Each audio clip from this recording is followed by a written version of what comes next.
غار محبوب خدا ہے صدیق اکبر کا، یار غار محبوب خدا ہے صدیق اکبر کا، الہی رحم فرما خادم صدیق اکبر ہوں، تیری رحمت کا صدقہ واسطہ صدیق اکبر کا، رسول و انبیاء کے بعد جو افضل ہو عالم سے،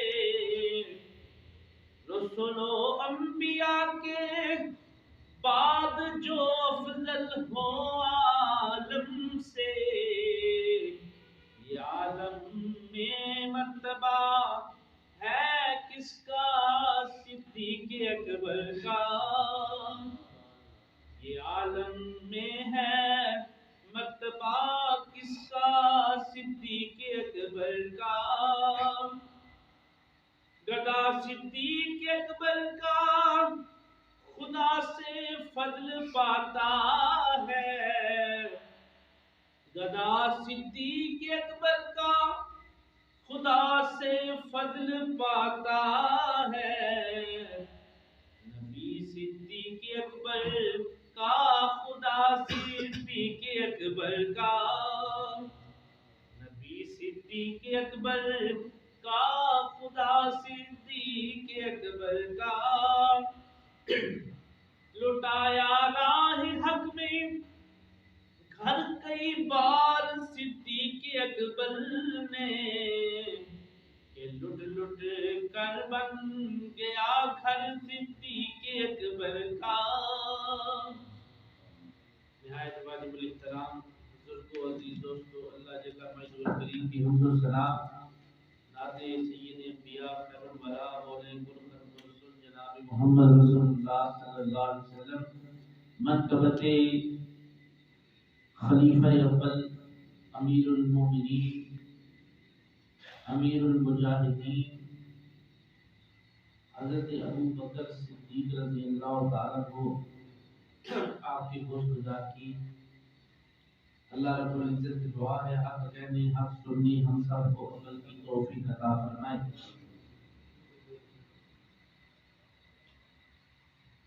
جمعہ المبارک کی نورانی گھڑیاں ہیں، ہر گھڑی کے بدلے دعا قبول ہوتی ہے، اللہ رب العزت سے دعا ہے کہ اللہ ہماری ہر دعا کو قبول فرمائے، ہر جائز خواہش کو پورا فرمائے۔ عالم اسلام میں کوئی بیمار ہے تو اللہ سے شفا عطا فرمائے، کوئی تنگ دست ہے اس کی تنگ دستی دور فرمائے، اللہ آج کے دن کی برکات سب کو عطا فرمائے، آج کے دن نازل ہونے والی جو رب کی طرف سے رحمتیں ہیں اللہ ہم سب کو نصیب فرمائے۔ حضور نبی کریم صلی اللہ علیہ وآلہ وسلم کا ارشاد ہے کہ بخیل ہے وہ شخص جس کے سامنے میرا ذکر کیا جائے اور مجھ پر درود نہ پڑے، تو اس لیے جب یہ حدیث پاک مصباح شریف کی سنی جائے تو پڑھیے الصلاۃ والسلام علیک یا رسول اللہ وعلی آلک واصحابک یا حبیب اللہ۔ بے پناہ درود و سلام میرے اور آپ کے پیارے آقا مکی مدنی تاجدار آقا فخر دو عالم نور مجسم شفیع امم خیر الورا شمس الضحیٰ بدر الدجا صدر الہدیٰ نور الخدا کافی الورا مصباح الظلم جمیع الشیعم شفیع الامم صاحب جود والکرم جناب محمد رسول اللہ صلی اللہ علیہ وسلم کی ذات مبارکہ پر اللہ رب العزت سے دعا ہے کہ جو الفاظ کہوں گا قرآن و حدیث کی روشنی میں، سیرت کے اور تاریخ کے صحیح مطالعہ کی روشنی میں اللہ ان پر ہم سب کو عمل کی توفیق عطا فرمائے۔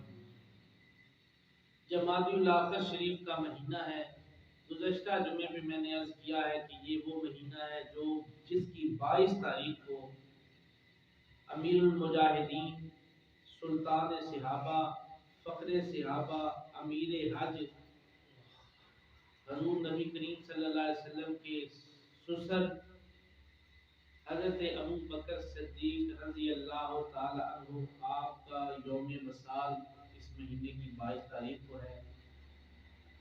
آج بھی چند باتیں آپ کے فیض و برکات میں عرض کرنی ہیں۔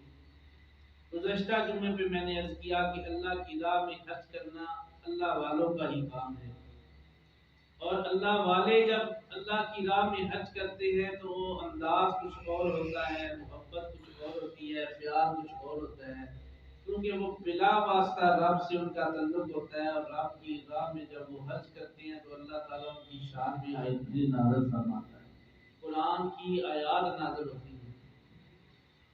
اللہ نے قرآن کریم میں ان کے شان میں فرمایا من ذا الذی یقرض اللہ قرضا حسنا فیضاعفہ لہ وَلَهُ أَجْرٌ کریم۔ سورہ حدید کا 21واں پارہ ہے۔ اللہ ارشاد فرماتے ہیں کون ایسا ہے جو اللہ کی راہ میں اپنا مال خرچ کر کے اللہ کو قرض حسنہ دے رہا ہے؟ فرمایا جو ایسا کرتا ہے فَيُضَاعِفَهُ لَهُ، اللہ اس کے مال میں برکت عطا فرما دیتا ہے، اضافہ کر دیتا ہے۔ کتنا اضافہ کرتا ہے؟ وَلَهُ أَجْرٌ کریم، فرمایا اللہ اسے بے شمار اجر کریم عطا فرماتا ہے، عظمت والا اجر عطا فرماتا ہے۔ تو یہ شان کس کی ہے؟ کس کی شان میں آئے کریمہ نازل ہوئی؟ سیدنا ابو بکر صدیق رضی اللہ تعالیٰ عنہ، اس کی تفصیل میں عرض کر چکا ہوں۔ آپ نے بہت سارے غلاموں کو خرید کر اللہ کی راہ میں آزاد کر دیا، خرچ کر کے مال اپنا حج کیا اور اللہ کی راہ میں حج کر کے ان کو خرید لیا اور اسلام کے لیے آزاد کر دیا۔ جن کی مثال میں نے گزشتہ جمعے میں دی کہ حضرت بلال حبشی رضی اللہ تعالیٰ کو آپ کو خرید کر حضور نبی کریم کی بارگاہ میں لے آئے۔ میرے آقا نے فرمایا ابو بکر میں نے آپ سے کہا تھا کہ جب بلال کو خریدنے جاؤ تو میرا بھی حصہ شامل کر لینا، تو جناب صدیق اکبر نے جو جواب دیا اس کو مولانا روم نے مثنوی میں لکھا ہے۔ آپ فرماتے ہیں گفتمان دو بندگان ہوئے تو گردمش آزاد باروئے تو، فرمایا اے اللہ کے محبوب صلی اللہ علیہ وسلم، ہم آپ کی گلی کے دو غلام ہیں، یعنی صدیق اکبر نے فرمایا میں اور بلال آپ کی گلی کے دو غلام ہیں، سودا میں نے کیا ہے لیکن نگاہ کرم خیر تو آپ ہی کا، محبت تو آپ ہی کی تھی، عطا تو اللہ کی طرف سے آپ ہی کی تھی، حکم تو آپ ہی کا تھا، اجازت تو آپ ہی کی تھی، اس لیے بلال کو میں نے خریدا ہے۔ مال جو ہے اللہ کی طرف سے جو مجھے ملا ہے اس میں آپ کا حصہ بھی شامل ہے، یعنی اتنی محبت صدیق اکبر رضی اللہ تعالیٰ۔ ایک موقع ایسا ہے حضرت عبداللہ ابن عمر رضی اللہ تعالیٰ عنہ فرماتے ہیں کہ کسی جنگ کے موقع پر حضور نبی کریم صلی اللہ علیہ وسلم غالباً غزوہ تبوک کا موقع ہے، حضور علیہ السلام نے ترغیب دلائی، موضوع میرا بیچ میں رہ جائے گا، میں صرف اتنا عرض کرنے لگا ہوں کہ صدیق اکبر نے اللہ کی راہ میں کیسے کیسے اپنا مال خرچ کیا۔ ایک بار غزوہ تبوک کے موقع پر جب میرے آقا نے ترغیب دلائی کہ آؤ اللہ کی راہ میں حج کرو، جہاد میں اپنا مال خرچ کرو، مالی جہاد بھی کرو، تو میرے آقا سرور کونین صلی اللہ علیہ وسلم کے کہنے پر جس کے پاس جو تھا وہ اپنی حیثیت سے بڑھ کے بارگاہ رسالت میں لیا تھا۔ حضرت عمر فاروق رضی اللہ تعالیٰ عنہ بڑی مشہور روایت ہے، اپنے گھر میں جلوہ فروز اپنی زوجہ کو بٹھا کے کہہ رہے ہیں کہ آج وہ وقت آ گیا ہے عمر پر کہ عمر صدیق اکبر سے سبقت لے جائے گا، بڑھ جائے گا، کیونکہ صدیق کوئی ایسی نیکی نہیں چھوڑتے کہ وہ مجھ سے پہلے نہ کر لیں، ہر نیکی میں سبقت لے جاتے ہیں۔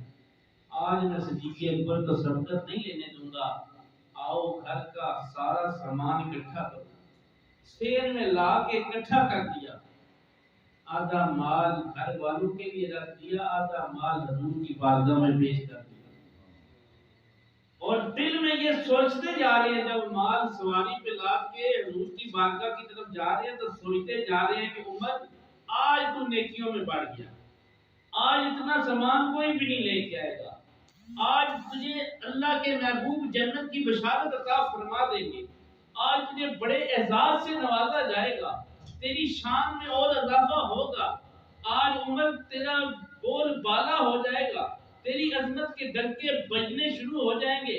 صحابہ کرام میں اللہ کی بارگاہ میں ہر جگہ تیرے شور و غل مچ جائیں گے. ہر جگہ تیری شان کا اجالا ہو جائے گا. تیری شان دوبالا ہو جائے گی. آپ اپنے دل میں یہ سوچتے جا رہے ہیں. باقی رسالت مآب صلی اللہ علیہ وسلم نے تشریف فرما ہوئی. حضور صلی اللہ علیہ وسلم کی بارگاہ میں جب پہنچے تو میرے آقا سرور کونین صلی اللہ علیہ وآلہ وسلم آپ نے فرمایا عمر کیا لے کے آئے ہو؟ عمر کیا لے کے آئے ہو؟ عرض کی آقا گھر والوں کے لیے آدھا مال چھوڑ آیا ہوں, آدھا آپ کے لیے لے آیا. میرے آقا نے فرمایا بہت اچھا کیا عمر, اللہ کی راہ میں تو نے حج کیا ہے.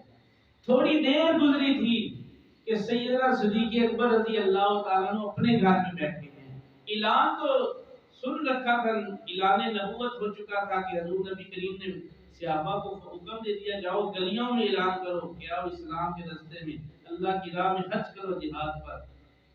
جب یہ صدا صدیق اکبر رضی اللہ تعالیٰ کے کانوں میں پہنچی, آپ نے سارے سامان اکٹھا کر اور اکٹھا کر کے دیواروں پہ ہاتھ پھیرا. اگر کوئی سوئی بھی تھی تو وہ بھی سامان میں ڈال کہ اگر کسی مجاہد کی وردی پھٹ گئی ہو, ادھر گئی ہو, تو وہ سوئی دھاگے سے سی لے گا. اتنا جذبہ, اتنی محبت اسلام کے لیے. سارا سامان رکھ کر سواری پہ لاد کے, کچھ اپنے کندھوں پہ لاد کے بارگاہ رسالت میں پہنچ گئے. اور ادھر دل میں کیا خیال ہے, ادھر عمر فاروق اپنی ذات کے لیے سوچ رہے ہیں کہ اللہ کے محبوب کی رضا کی خاطر, اللہ کی رضا کی خاطر مال لے کے جا رہا ہوں اور اللہ مجھ پر راضی ہو جائے گا, میری شان میں برکت آ جائے گی اور اللہ مجھے بڑے اعزاز عطا فرمائے گا. اللہ کے رسول مجھے بڑی شان و شوکت سے نوازیں گے. ادھر صدیق اکبر کیا کر رہے ہیں؟ ادھر صدیق اکبر دل میں یہ سوچ رہے ہیں کہ یہ جو مال ہے کاش زیادہ ہوتا, اللہ کی بارگاہ میں اور عطا کرتا اور دیتا جاتا. حضور کی بارگاہ میں پہنچے, میرے آقا نے پوچھا صدیق کیا لے کے آئے ہو, کیا چھوڑ کے آئے ہو؟ عمر فاروق بیٹھے ہوئے ہیں, دل میں مسکرا رہے ہیں کہ آج میں سبقت لے گیا ہوں.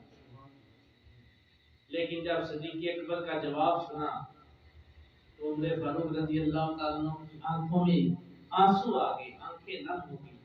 وہ جواب کیا تھا؟ فرمایا اے اللہ کے محبوب, اللہ کی رضا کے لیے سارے ہی مال لے آیا ہوں, گھر والوں کے لیے اللہ اور اس کا رسول چھوڑ کے آ گیا. فرمایا پروانے کو چراغ ہے, بلبل کو ہے پھول بس. اقبال لکھتے ہیں پروانے کو چراغ ہے, بلبل کو ہے پھول بس, صدیق کے لیے ہے خدا کا رسول بس. فرمایا کہ گھر والوں کے لیے صرف خدا اور اس کا رسول چھوڑایا. حضرت عمر فاروق رضی اللہ تعالیٰ عنہ قریب جا کے عرض کرنے لگے اے ابو بکر, آپ اس معاملے میں بھی مجھ سے سبقت لے گئے. کوئی نیکی ایسی نہیں چھوڑی کہ آپ آگے نہ بڑھ سکیں. اللہ تعالیٰ نے صدیق اکبر کی شان میں سورہ حدید کی یہ آیت کریمہ نازل فرمائی. اللہ ارشاد فرماتے ہیں من ذلذی یقرض اللہ قرضا حسنا فیضاعفہ لہ وَلَهُ أَجْرٌ کریم. فرمایا کہ کون ایسا ہے جو اللہ کو قرض حسنہ دے اپنے مال میں سے, اللہ اس کو دگنا اضافہ عطا فرمائے گا, برکت عطا فرمائے گا, اور اللہ کتنا ہی کریم ہے, اجر عظیم دینے والا. سیدنا صدیق اکبر رضی اللہ تعالیٰ عنہ ٹاٹ کا لباس پہن کر آ گئے اور ککر کے کانٹوں کے بٹن بنائے ہوئے, گھر سے اپنا لباس بھی اتار کے سامان میں شامل کر لیا. ابو بکر صدیق رضی اللہ تعالیٰ عنہ کی شان ہے. میرے آقا نے جب اس لباس میں دیکھا تو آپ حیران ہو گئے کہ صدیق نے تو اپنا لباس بھی اتار کے رکھ دیا ہے. اتنی دیر میں جبریل امین وہیں لے کے نازل ہوئے اور عرض کی ہے اللہ کے محبوب, پہلے سلام اللہ کی طرف سے آپ کو آتا تھا, آج 2 سلام لے کر آیا ہوں. ایک سلام اللہ کی طرف سے آپ کے لیے ہے، دوسرا سلام صدیق اکبر کے لیے لایا۔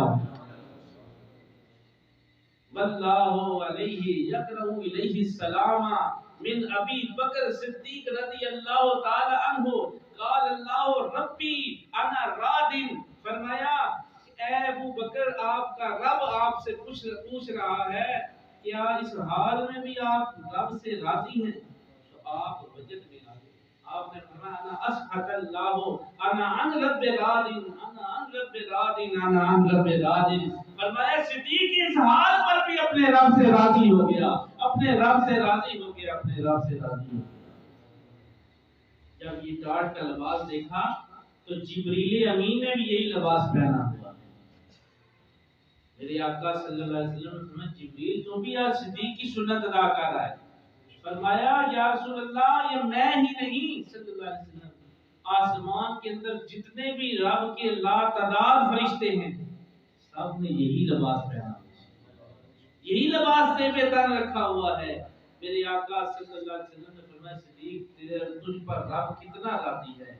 اللہ تعالیٰ نے فرمایا رضی اللہ عنہم ورضوا عنہ ذالک لمن خشی ربا، کہ یہی وہ لوگ ہیں جن سے رب راضی ہو گیا اور وہ رب سے راضی ہو گیا، کیونکہ یہ لوگ رب کا ڈر رکھنے والے ہیں، خوف خدا رکھنے والے ہیں۔ اللہ کی راہ میں صدیق اکبر کی کتنی ہی قربانیاں اور احسار ہیں، اگر یہ بیان کروں وقت چلا جائے گا۔ مضافات مدینہ، مدینہ تو رسول صلی اللہ علیہ وسلم، وہ شہر مدینہ جس شہر کو حضور نبی کریم صلی اللہ علیہ وسلم نے حرم شریف کہا ہے۔ فرمایا کہ اللہ نے اپنے گھر خانہ کعبہ والے شہر کو مکہ کو حرم بنایا ہے، میں مدینے میں آیا ہوں، میں مدینے کو حرم بنایا۔ وہ مدینہ، کسی نے پوچھا کہ مدینہ افضل ہے یا مکہ افضل ہے، اہل علم سے کسی نے سوال پوچھا کہ مدینہ افضل ہے یا مکہ افضل ہے، اس نے اس نظریے سے پوچھا کہ مکے میں تو اللہ کا گھر موجود ہے اور مدینے میں مصطفیٰ کریم کا روضہ ہے صلی اللہ علیہ وسلم۔ تو بتانے والا بڑا اہل علم تھا، اس نے کہا کہ ہاں مکہ اس وقت تک افضل تھا جب میرے آقا مکے میں رہا کرتے تھے، جب میرے آقا مدینے میں آئے مدینہ افضل ہو گیا، مدینہ افضل ہو گیا۔ اس مدینے کی بات سنانے لگا ہوں کہ مضافات مدینہ میں ایک بوڑھی عورت رہا کرتی تھی، اور حضرت عمر فاروق رضی اللہ تعالیٰ عنہ کو پتا چلا کہ یہ بوڑھی عورت معذور ہے، اٹھ نہیں سکتی، چل نہیں سکتی، پھر نہیں سکتی، بول نہیں سکتی، اور کھانے پینے میں بھی پرابلم ہے۔ آپ نے ارادہ کیا کہ آج صبح نماز سے پہلے میں جاؤں گا اور اس بوڑھی عورت کی تیمارداری کروں گا۔ آپ فرماتے ہیں کہ سحری کے وقت میں اس بوڑھی عورت کے گھر کے قریب سے گزر ہی رہا تھا کہ میرے آگے آگے کسی کے قدموں کے چلنے کی آہٹ محسوس ہوئی، کوئی چل رہا ہے، نقاب پوش ہے، عمر فاروق امیر المومنین بادشاہ وقت۔ آپ فرماتے ہیں کہ میں پیچھے پیچھے چلتا گیا، میں نے دیکھا کہ اس نقاب پوش نے اس بوڑھی عورت کے گھر جا کے صفائی ستھرائی کی، گھڑے میں پانی بھرا اور گھر کے جو ضروریات کے کام تھے سارے کر دیے، اس بوڑھی عورت کو کھانا بھی کھلایا، اس کی خدمت بھی کی، پھر باہر نکلنے لگے تو میں نے اس نقاب پوش کا دامن پکڑ لیا، کہا کہ تم کون ہو جو مجھ سے پہلے نیکیاں حاصل کر رہی ہیں؟ تو سیدنا ابو بکر صدیق رضی اللہ تعالیٰ نے اپنے رخ سے پردہ ہٹایا تو آپ کا چہرہ دیکھ کر عمر فاروق کہنے لگے اے ابو بکر تو اس معاملے میں بھی مجھ سے سبقت لے گیا، اس نیکی کو بھی حاصل کر گیا ہے۔ یہ ابو بکر صدیق رضی اللہ تعالیٰ عنہ کی زندگی ہے، اسلام کی حد تک کتنی قربانیاں پیش کی۔ آپ کی زندگی کا ہر ایک پہلو اٹھائیں تو اظہار اور قربانی آپ کے پہلو میں بھری پڑی۔ سیدنا ابو بکر صدیق رضی اللہ تعالیٰ عنہ اتنے احسانات کیے اسلام کی خاطر، اتنا مال خرچ کیا کہ رب کے محبوب صلی اللہ علیہ وسلم نے فرمایا قیامت کا دن ہوگا، ابو بکر کو میں اپنے سامنے بٹھا لوں گا اور کہوں گا یا اللہ اب تو مجھے عطا کرتا جا، میں اپنی عطا سے صدیق کو عطا کرتا جاؤں۔ اللہ اکبر، کون صدیق اکبر رضی اللہ تعالیٰ عنہ؟ کسی نے پوچھا حضور زندگی کی کوئی بڑی خواہش، کوئی تمنا، کوئی آرزو؟ آپ نے فرمایا ہاں میری 3 خواہشیں ہیں۔ پہلی خواہش یہ ہے کہ صدیق کا مال ہو اور اللہ کی اور اس کے رسول کے قدموں پہ نشاور کر دوں، اللہ کی راہ میں خرچ کر دوں۔ دوسری خواہش یہ ہے کہ صدیق کی بیٹی اور نبی کے نکاح میں آ جائے۔ تیسری خواہش یہ ہے نظر الی وجہ رسول اللہ، صدیق کی آنکھیں ہوں، قیامت آ جائے صدیق حضور کو دیکھتے ہی۔ یہ ابو بکر صدیق کی محبت حضور نبی کریم صلی اللہ علیہ وسلم۔ حضرات محترم اسلام کا ابتدائی دور بڑا پر اشوق دور تھا، بڑا ہی اظہار آسانیوں کا دور تھا، تکالیف کا دور تھا۔ صحابہ جو چند صحابہ ایمان لے کے آئے تھے، اس وقت تقریباً ہجرت مدینہ سے پہلے 70 آدمی ایمان لے کر آئے تھے، مسلمان ہوئے تھے، کلمہ پڑھ کے۔ عمر فاروق رضی اللہ تعالیٰ ہجرت سے پہلے ایمان لا چکے تھے، 40ویں مسلمان عمر فاروق رضی اللہ تعالیٰ نے۔ 70 بندے ایمان لا چکے تھے، بار بار اصرار کیا جا رہا تھا کہ اللہ کے محبوب حکم ارشاد فرمائیں، حکم دیں کہ ہم اس شہر کو چھوڑ دیں، مکہ کو چھوڑ دیں اور یثرب کی طرف چلیں۔ اس وقت مدینے کا نام یثرب تھا، اس جگہ پہ چلیں، ہجرت کر دیں۔ میرے آقا نے فرمایا جب تک اللہ کا حکم نہیں آتا اتنی دیر تک ہم ہجرت نہیں کریں گے۔ آخر وہ وقت آ گیا کہ اللہ نے حکم دے دیا، محبوب اپنے غلاموں سے کہیں کہ ہجرت کرنا شروع کر دیں، دوسرے شہر کی طرف جائیں، اپنا یہ علاقہ چھوڑ دیں۔ اب حضور نے اپنے غلاموں سے کہا کہ جس طرح ہو سکے اپنی حفاظت کر کے آہستہ آہستہ مکہ کو خیر آباد کرتے جاؤ۔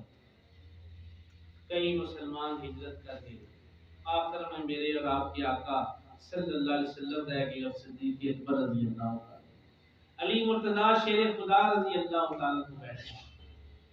یہ 3 بندے رہ گئے، سارے آہستہ آہستہ ہجرت کر گئے۔ کفار اور مشرکین مکہ کو پتہ چل گیا کہ مسلمان ہجرت کر کے جا رہے ہیں، شہر چھوڑ کے جا رہے ہیں۔ انہوں نے میٹنگ کا انعقاد کیا، بہت بڑی میٹنگ، مجلس کا انعقاد ہوا۔ اس مجلس میں انہوں نے 40 سال سے کم کسی بندے کو نہیں بلایا، سارے اپنی طرف سے میچور بندے بلائے، سیانے بیانے بندے بلائے، اور کہا کہ اس میٹنگ میں کوئی بچہ، کوئی نوجوان شامل ہو، 40 سال سے کم بندہ نہ شامل ہو سوائے ابو جہل۔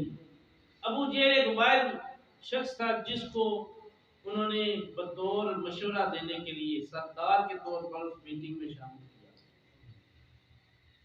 ابو جہل بھی شامل ہوا، حتیٰ کہ جس دن میٹنگ ہوئی اس دن ایک برقع پوش آدمی، نقاب پوش آدمی، بڑے روب اور دبدبے رکھنے والا آدمی، جس کا چہرہ بڑا ہی جلال والا تھا، غصے والا تھا، وہ بھی اس میٹنگ میں آ کے شامل ہو گیا۔ کافر لوگ نہیں جانتے تھے یہ کون ہے۔ پوچھا تم کون ہو؟ اس نے کہا میرا تعلق قبیلہ بنی نجد سے ہے، میں نجدیوں کا سردار ہوں، میں بھی اس لیے آیا ہوں کہ جس مقصد کے لیے تم اکٹھے ہوئے ہو میں بھی اس مقصد میں شامل ہونا چاہتا ہوں، کوئی نہ کوئی مشورہ دوں گا تمہیں۔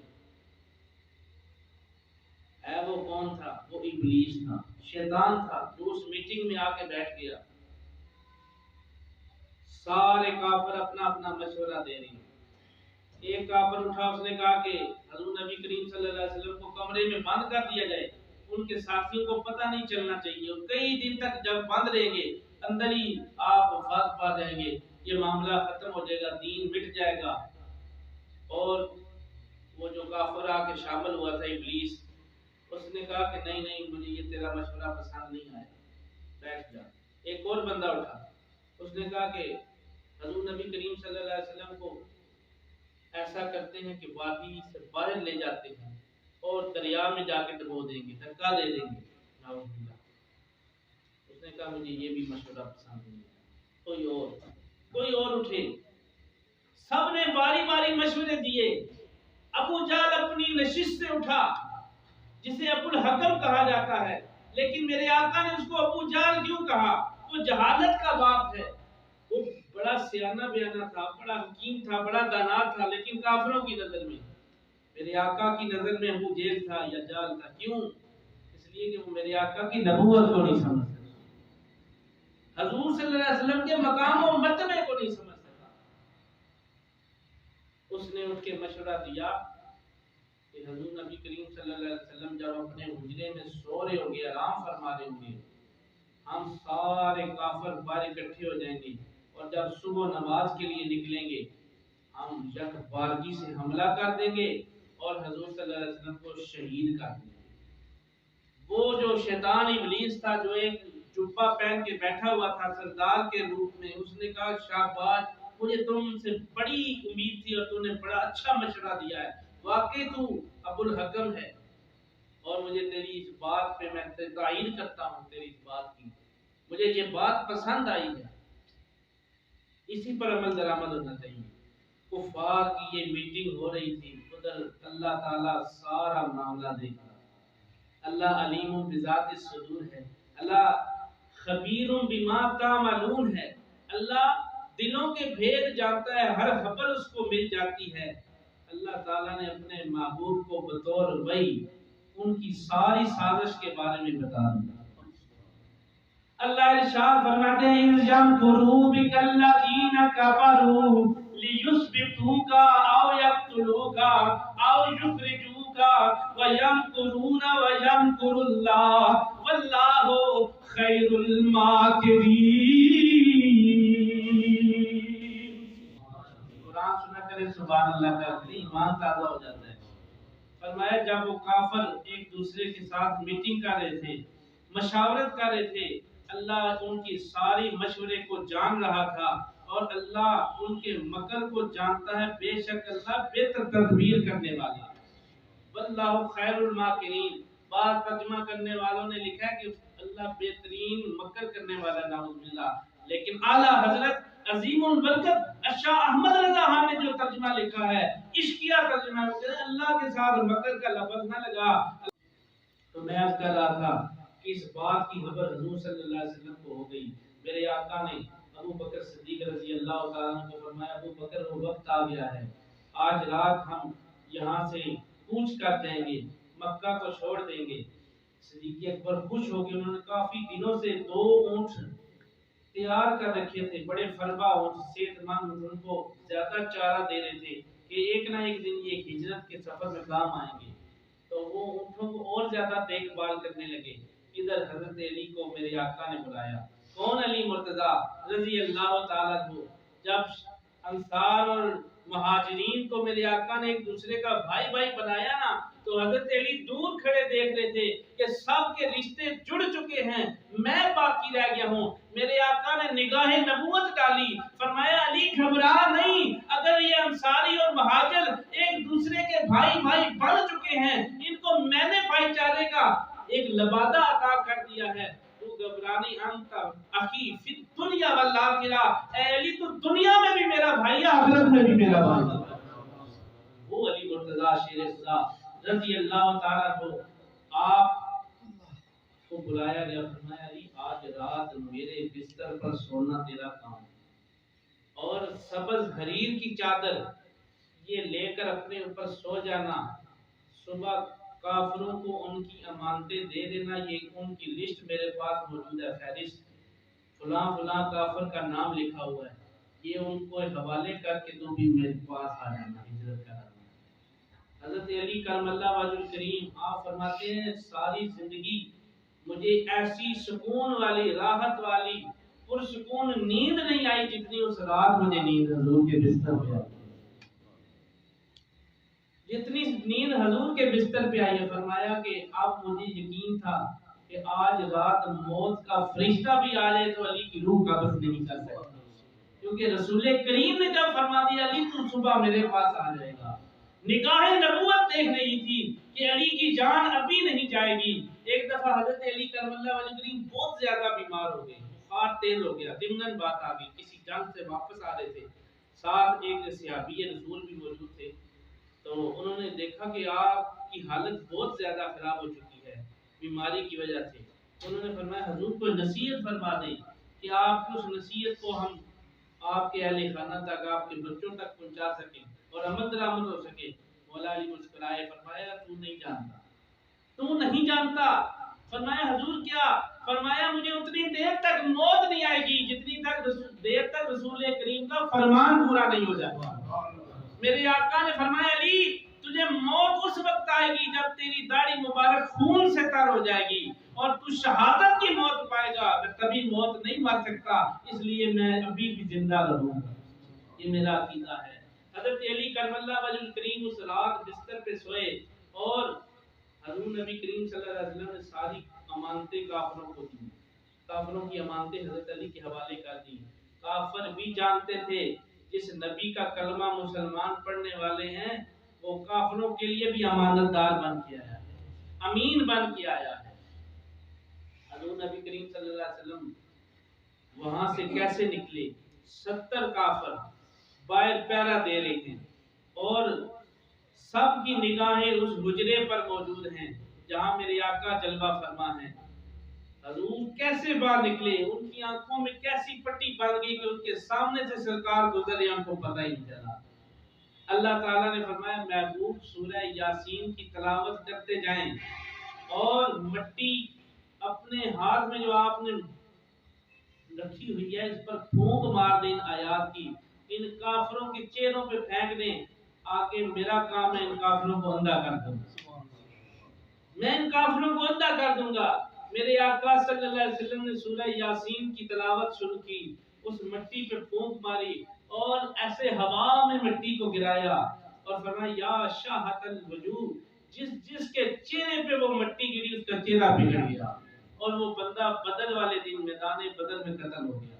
اور آپ کو پتہ ہے کہ 70 کافر مارے گئے اور 70 ہی قیدی ہوئے میدان بدر میں. اور یہاں پر جتنے قیدی کافر پہرا دے رہے ان کی تعداد بھی 70 تھی اور صاحب کے چہروں پہ اور سروں پہ جب وہ مٹی پڑی صاحب بے ہوش ہو گئے.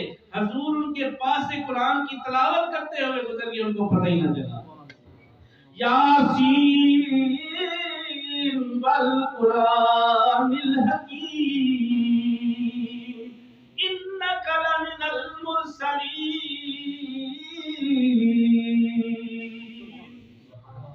قسم ہے محبوب آپ اللہ کے معبود, اللہ کے سردار ہیں آپ اور بے شک آپ رسولوں میں سے ہیں. اور حضور صلی اللہ علیہ وسلم کا گزر ہوا, آپ وہاں سے چل پڑے. صدیق اکبر رضی اللہ تعالیٰ عنہ آخری بات کر کے ختم کرتے ہیں. آپ رضی اللہ تعالیٰ عنہ اپنی حویلی کا دروازہ کھول کر بارگہ رسالت میں حضور کے آنے کا انتظار کر رہے ہیں. کبھی دائیں جاتے ہیں کبھی بائیں جاتے ہیں, ادھر ادھر ٹہل رہے ہیں. بے چینی ہے, ایک بے قراری ہے. جب حضور کو آتے ہوئے دیکھا دل کو سکون مل گیا, لبوں پہ مسکراہٹ آ گئی اور حضور کو آ کے بغل گر ہوئے مصافحہ کیا. عرض کی آقا آپ ہی کا انتظار تھا. میرے آقا نے فرمایا صدیق حالات کتنے خراب چل رہے ہیں اور آپ نے دروازہ حویلی کا کھول کے کیوں رکھا ہوا ہے؟ دروازہ بند رکھتے, میں آپ کے دروازے پہ دستک دیتا پھر آپ دروازہ کھول لیتے. آپ نے جو عشق بھرا جواب دیا, اہل لغت نے لکھا ہے کاش ہر مسلمان عاشق کو یہ جواب یاد ہو جائے وہ حضور کا عاشق بن جائے. آپ نے فرمایا جن کو یاروں کے آنے کی طلب ہوتی ہے وہ دروازے بند نہیں کیا کرتے, جن کو محبوب کے آنے کا انتظار ہوتا ہے وہ دروازے بند نہیں کرتے بلکہ دروازے کھول کے رکھتے ہیں. بلکہ آپ فرما رہے تھے اکھیاں تے دیوے بال کے راواں سجا لواں. صدیق اکبر کا عقیدہ سنیے, اکھیاں تے دیوے بال کے راواں سجا لواں جی میں مندا یار میں مجھے منا لواں. فرمایا کہ حضور آپ کے آنے کی طلب تھی, میرا یہ وجدان, میرا یہ عشق, میری یہ محبت, میری یہ چاہت, میرا یہ پیار, میرا یہ خلوص یہ برداشت نہیں کرتا کہ رب کا رسول میرے دروازے پہ آئے اور تکلیف محسوس کرے, دروازہ کھٹکھٹانے کی کوشش کرے, اس لیے میں نے دروازہ بند نہیں کیا, دروازہ کھول کے رکھا. کس صدیق اکبر کی شان بیان ہو رہی ہے؟ اللہ اکبر, جس کی شان قرآن نے بیان کی ہے. الذین ينفقون اموالهم باللیل والنہار سرا وعلانیۃ فلہم اجر غیر ممنون۔